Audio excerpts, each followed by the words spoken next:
Chapter 759, First Dance. Saturday night, 8 p.m. Klein rode his high-end carriage and arrived at 39 Birkeland Street, Member of Parliament Mac's house, in 2.5 minutes. After stealing a glance at the lit fountain that was sloshing with water, he buttoned his tailcoat and walked down the carriage before strolling to the house's main entrance. Richardson held an exquisitely packaged bottle of Southville red wine and followed closely behind his employer. After walking through the main door, Klein instantly saw Member of Parliament Mac and his wife, Rihanna, walk over to welcome him. The former was wearing an olive-green army officer uniform with an orange-red sash around his waist and a few medals hanging from his chest. In the Lone Kingdom, serving and retired officers enjoyed wearing their military uniforms at balls. The latter was wearing a yellow long dress with frilly sides and rarely seen, exquisite lace, making her look different from unmarried ladies. However, she also partially exposed her fair neck and her shoulders. Klein took the bottle of Southville red wine from Richardson's hand and handed it to Member of Parliament Mac before saying with a bow, "Sorry, I'm late by a few minutes." This was actually a common situation at lone balls. Guests would rather be late by a certain amount of time than be early. This was because the masters of the house might still be busy with the final preparations with the ball. It was the worst time for them to entertain guests, but of course, one had to ensure that they weren't late by more than 10 minutes. If Wahana hadn't specially taught him this, Klein would have definitely come early as a form of respect. "It's fine, the ball hasn't officially begun." Mac glanced at the Southville red wine as he handed it to his valet before nodding with a smile. At Lone's high society engagements, one had to bring a gift for the master if it was their first time attending a ball. Alcoholic beverages were the most welcomed, but one had to keep in mind that the first gift had to be something locally produced. After greeting Mac, Klein looked towards Ma'am Rihanna and saw that she had slightly raised her right hand. Hence, he took one step forward and lifted her palm and bent his back to kiss it. "You illuminate the entire ball."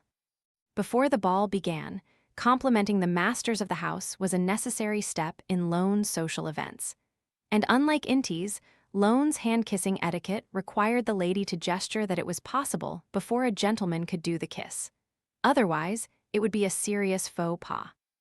"Likewise for your arrival," Ma'am Rihanna replied with a smile. Then, the couple led Dwayne Dance through the corridor and into the main hall where a pleasant tune was echoing. After taking a few steps forward, Maury Mac pointed at a lady in a sky-blue dress. "My daughter, Hazel." Klein looked at the girl as his pupils suddenly constricted. He knew this girl. To be precise, he had seen her image before. Back when he had asked Arodes where he could obtain a mystical item which could steal the beyonder powers of others, the magic mirror had indicated a scene of an arrogant lady loitering in the sewers, and she was none other than Hazel Mac. She was a lady with wavy black-green hair and bright brown eyes. She has a mystical item that corresponds to a Prometheus. With her family conditions, why would she be loitering in the sewers? Is it some fortuitous encounter of hers? Was she searching for something or waiting for something in the sewers? She has already become a beyonder. How did she become one? Could it be that she has a grandpa parasitizing in her body? Klein, who was donning the skin of Dwayne Dance, instantly thought of many questions, but he pressed his hand to his chest as he bowed with an unperturbed look. "Good evening, Miss Hazel." During this process, he stole a glance at Hazel Mac's face and discovered that she wore a composed look. There was an arrogance in her eyes, and all she did was smile politely and answer, "Good evening, Mr. Dance." She didn't have any abnormal reaction, which means that she's unable to sense the aura of the gray fog. At the very least, there's no grandpa parasitizing her. "I can't be certain for now, and I'll have to continue observing." Klein stood up straight as he took a cup of pale gold champagne from a waiter's tray. He then began chatting with Member of Parliament Maury Mac. "I never expected you to be a major." He could tell from the epaulette on Mac's shoulder. If he was a colonel, Klein would have even suspected if the gentleman was also a beyonder, but it was hard to tell for a major. "Haha, it's nothing.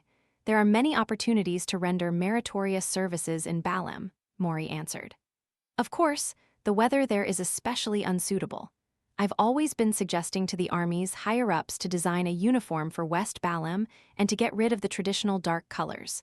Otherwise, the officers will only feel as if they are beef waiting to be roasted. As for the enlisted soldiers, most of them wore red tops and white bottoms. Yes, the weather there is completely different from what it's like in the country. Even Daisy Bay isn't that hot. Klein indicated that he had been to the southern continent, and he had been to either East or West Balam to corroborate his hunting experiences that he had mentioned a few days ago. After a few minutes of small talk, Macht apologized and walked to the staircase with his wife. At the second floor, he raised a cup of red wine while standing by the railings facing the main door and said, "Thank you everyone for coming to our ball. First, let us toast the deities. They are the source of everything beautiful." He and Ma'am Rihanna tapped 4 times on their chests as they softly praised the goddess. The other guests also praised the deities they believed in via their own means. Macht continued having his cup raised as he said with a smile, "Second, a toast to the kingdom. It is a stable bedrock." To the kingdom. Klein raised his cup of champagne and spoke with the other guests around him. Following that, Macht surveyed the area and asked humorously, "Finally, what shall we toast to?" Klein's mind whirred as he said loudly with a smile, "A toast to the improvement of the air in Backland." Macht was taken aback as he couldn't help but smile in response. "Excellent, that's a great suggestion. A toast to the improvement of Backland's air. This is a symbol of us living better lives. Cheers." The fixing of the atmospheric pollution issue had always been one of his political ideals as a House of Commons member of Parliament. He had ultimately been pushing for the corresponding bills, and he had played a significant role in the improvement of the environment. Therefore, toasting to the improvement in Backland's air was equivalent to toasting to himself. It was more euphemistic and more above board. All the guests echoed in a spirited burst as they finished the drinks in their hands. Right on the heels of that, Member of Parliament Macht held Ma'am Rihanna's hand, and they went down to the hall. They then started the opening dance in the mellow music. All the gentlemen present began finding their first partners to dance. Klein took another cup of champagne as he leisurely sized up the guests. Ma'am Mary is here as well." He swept his gaze and found someone familiar.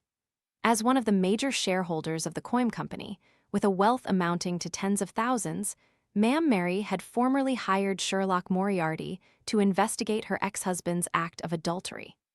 She's a member of the National Atmospheric Pollution Council, so it's normal that she has a close relationship with the Member of Parliament. Klein didn't attempt to invite her to a dance since he here as Dwayne Dance. He didn't know this lady who lived in another street. He retracted his gaze and looked elsewhere. He saw Hazel Macht holding a cup of white wine and standing to the side.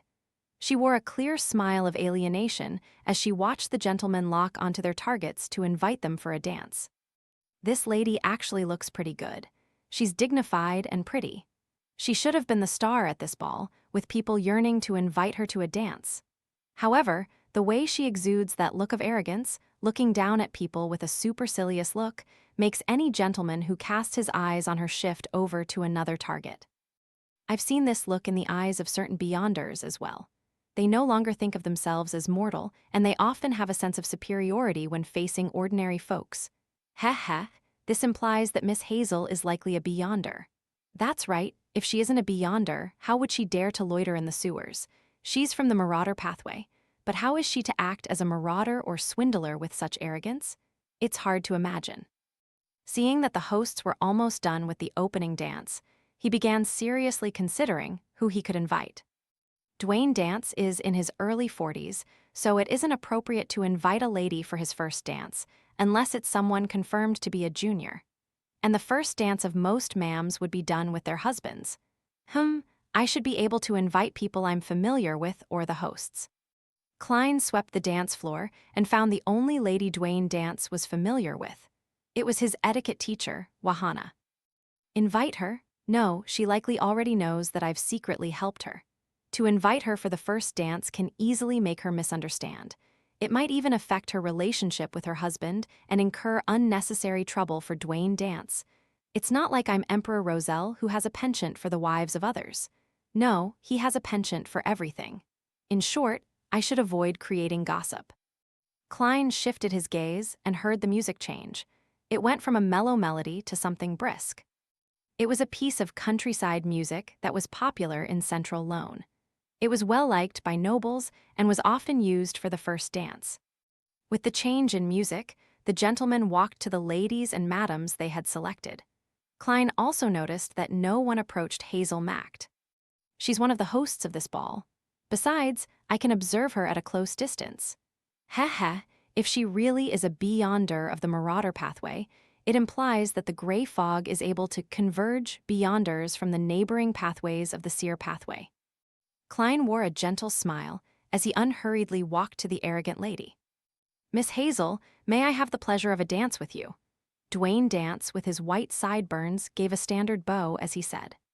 Hazel glanced at him and, after a few seconds of silence, said, "It will be my honor." She then extended her palm. Klein politely held her hand and entered the dance floor as they began a brisk and lively dance. Glancing at her beautiful but deadpan face, Klein said with a smile as he tried probing, "I just noticed that many young gentlemen wished to invite you to a dance, but they were unable to muster their courage." Hazel looked up and swept her gaze at him and said, "Mr. Dance, that's not a polite topic." Klein choked, lost as to how to reply.